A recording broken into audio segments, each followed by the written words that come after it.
د پاسپورت د ویش په اړه بد خبر.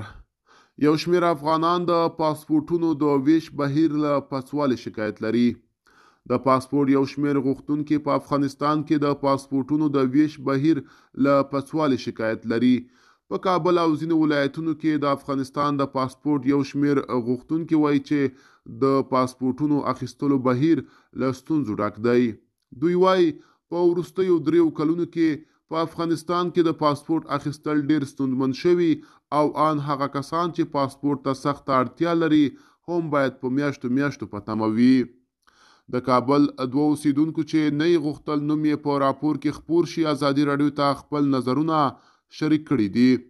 د کابل یو اوسیدونکي وویل په افغانستان کې د پاسپورټ ترلاسه کول واقعا ستونزمن کار دی. 6 میاشتې مخکې مې آنلاین درخواست کړی. داسې کسان هم شته چې 1.5 کال 20 میاشتې او 15 میاشتې مخکې نوملیکنه کړې ده خو لا یې وار نه دی را رسېدلی.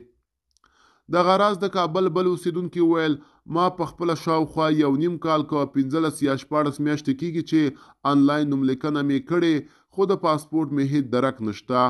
د پاسپورټ د ویش په ریاست کې لا هم ډېرې ستونزې شته.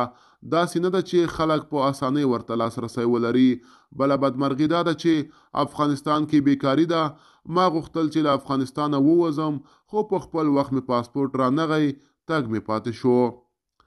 د پنجشیر ولایت یو اوسیدونکي چې په راپور کې د خپل نوم له ښودلو ډډه کوله ازادي راډیو ته وویل چې په 1400 کال کې یې د پاسپورټ نوملیکنه کړې وه خو 2 کاله وروسته یې د بایومټریک وار ورسید.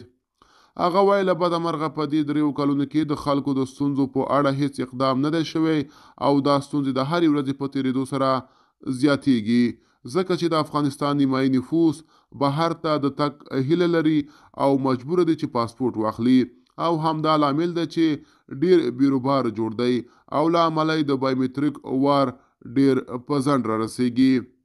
له دغو پاسپورټو غوښتونکو څخه یو شمېر ادعا کوي چې په ځینو مواردو کې له واسطې پرته د پاسپورټ ترلاسه کول ناشوني دي.